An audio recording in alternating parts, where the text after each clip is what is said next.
السلام عليكم ورحمة الله وبركاته وشمارك فوني كبجمتوتا داوتوتا آشا عندك ديرتو Egaa kabajamtoota daawwattoota Aashiyaan akka jirtuuf jirtanii jabaatanii jirra. Alhamdulillah galata rabbii jechaadha.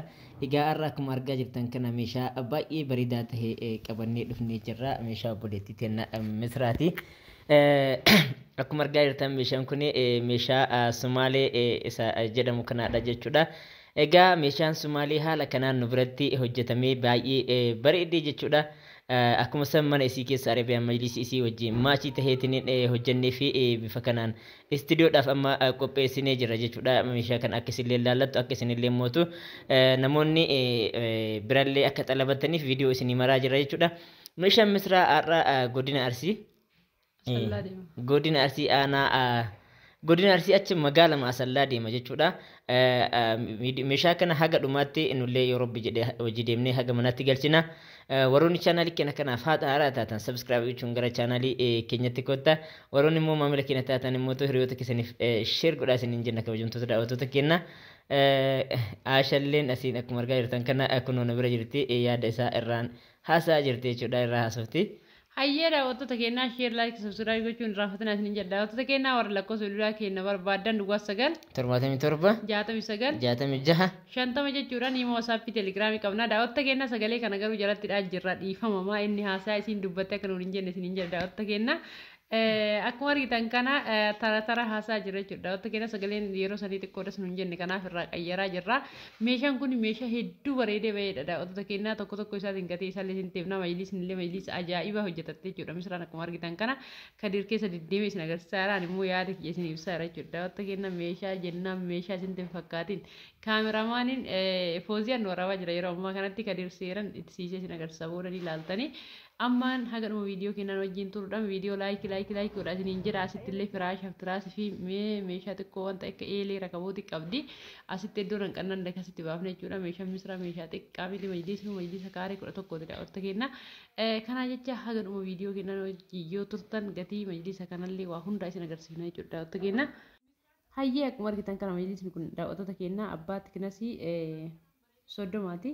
Gubbaa isaatirraa haala kanaan adii carqii galchinee fi jirra. Carqiin gubbarra galee kun immoo tuyyuu irraa bahee miicamuu carqii danda'udha. Tiknasiin 10 gubbarraatun jechuudha. Carqii irraa bahee miicamuu danda'udha. Ka jalaa ka fireemii hin qoshishuu xuriin isa tuquu hin danda'u jechuudha. Fuuldurallee fireemii qaba akkuma argitan kana. Kana fakkaata majlisni kun majlisa kwaalitii majlisa addaati dhugaa dubbachuudhaaf olfeensi isaa abbaa soddomaa isiniin jedhee jira. Akkuma argitan kanaaniif fadirillee irratti inni ilaalame. Hin bareedume ilaalame. Kaameraan kenna akkasitti mul'isu dhugaa rabbii birotuu iyyuu laallee irraa gammanne isiniin jedha. Nu biratti hojjetamee bahee garuu immoo yeroo akka lafatti arginu gara biraatti kan dhufe nutti fakkaate.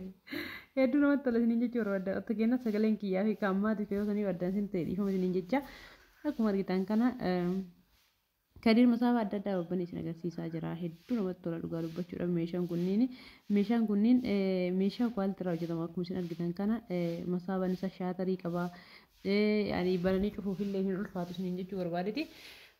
Deebi'aa mootu geexi irratti lalaxxafame kun geexii waan qallaalii yookaan immoo waan dhiqaan rafuu yookaan immoo waan irraa waan jedhu miti osoo irraa kaafna hojjettanii waan irraa ka'uu miti jechuudha waan wajjin hojjetame waan ta'eef kana beeytanii meeshaa Sumaalee akkamitti ni hojjettanii warri naan jettan ni hojjettanii osoo hin taane isin hojjetachuuf murteessitan taanaan nu biraa homatti akka gaafii hin barbaachisu dhuftanii ajajachuu achitti jechuudha footoo isaas ergitanii kan barbaadan aynata barbaadaniin isin hojjetamuu danda'a kana beeytanii eeggachuu qabdanii warri immoo ajajanii nu biraa qabdanillee haaluma kanaan keessanillee bahee inshaallah guyyaan ga'etti isin bira deema jechuudha.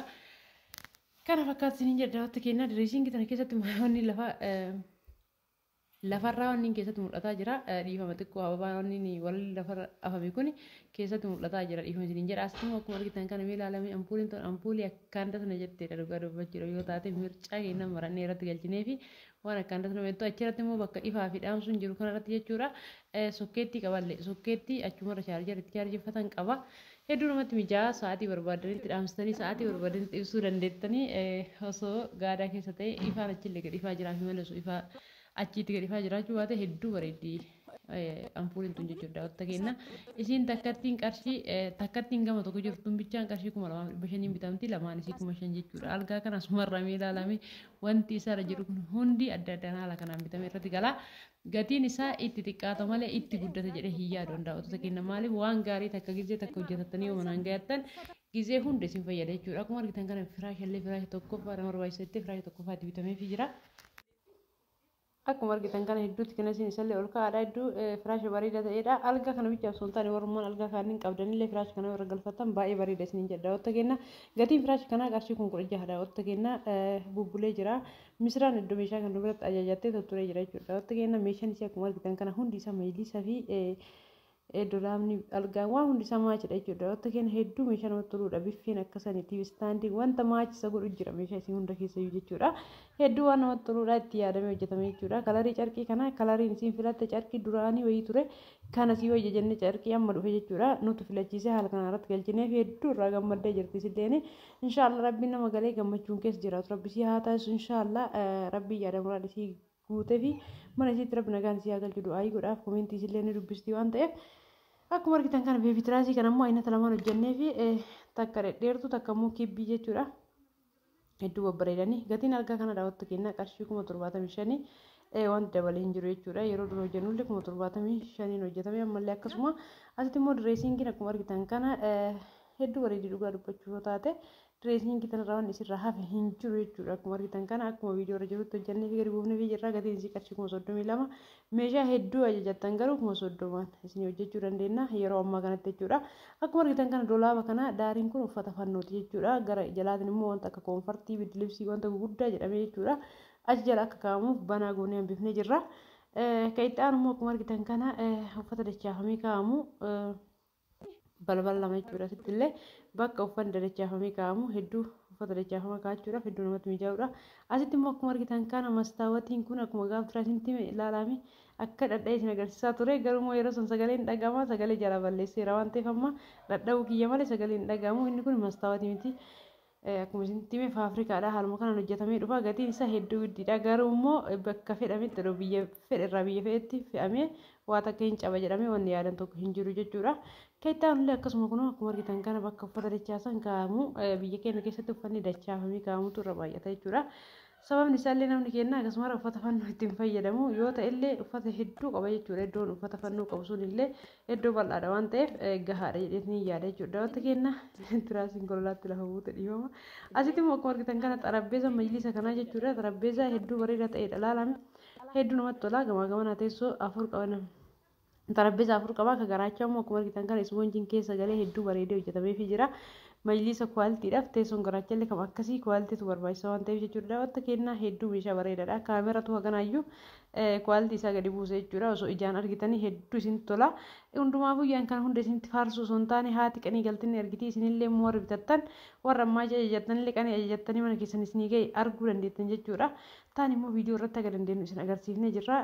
Asitti immoo akkuma argitan kana biffee qabdi. Biffeen kun biffee meetira akkuma argitan kana masaaba lama qaba asiin durallee meeshaa akkana namni ajajate isilleen akkasumatti ajajattee jirti. Hedduu namatti tolti biffeen tun illee bareedduudha maashaallah. Meeshaa baay'ee isiniif qabachuu dandeetti warri barbaadan bitachuu dandeettanii yeroo ammaa kanatti gatiin isii qarshii 37,000 asitti illee TV istaandii kalarii biffeetiin wal fakkaattu qabdi. Akkuma argitan kana balbala lama qabdi TV istaandiin tuni TV inchii 43 illee fuudhuu dandeetti garuu 32 keessi nama irratti galfatte kuni TV istaandiin tun qarshii 18,000 yeroo ammaa kanatti TV'n inchii 32 illee qarshii 18,000 galee jira yeroo ammaa kana 16,000 bitaa turre amma garuu gatiin isaa dabalee jira. Meeshaan maabiraatiidhaan hojjetu yeroo ammaa kana gatiin isaa akka malee dabalee jira. Inshaallah rabbi haa laaffisu. Warri meeshaa bitachuu barbaadan gizeedha yoo bitattan bareeda isiniin jedha.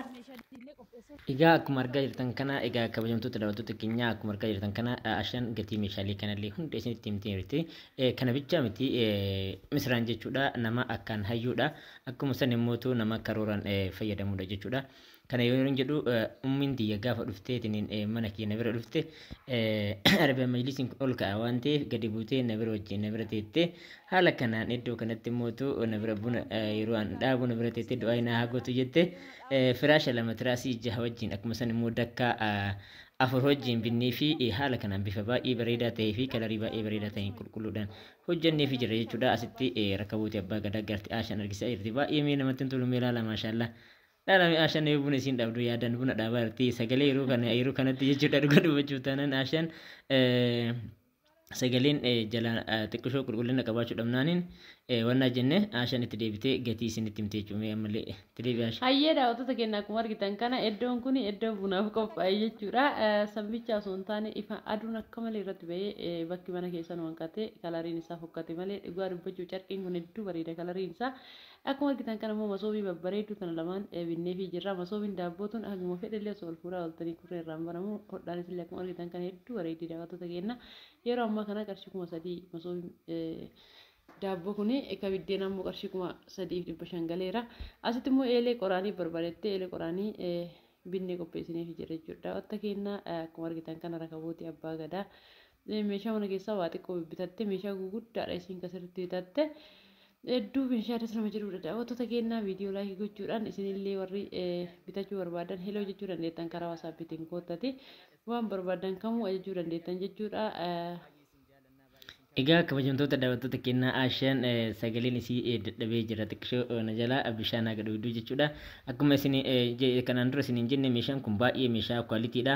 Ammallee dhuftanii xalabachuu dandeettanii hiriyoonni keessanillee dhufanii xalabachuu danda'anii meeshaa kana meeshaa qulqulluurraa isin hojjenna jechuudha. Dhugaa dubbachuuf taate maaliif nuti amaanaa fuunee amaanaa ammallee galmaan gahaa jirra. Yeroo galmaan geennu jechuudha qulqullinaan galmaan geenna akkaataa fuunee olitti gargaarsa rabbiitiin hojjennee galmaan gahaa jirra waan ta'eef kana beektanii dhuftanii akka xalabattan isiniin jenna. Warroonni lakkoofsa bilbilaa kenna barbaadan duwwaa 977 jettanii dhufuu dandeettanii haga dhumaatti nu wajjin turuu keessaniif guddaa galatoomaa isin jaalanna.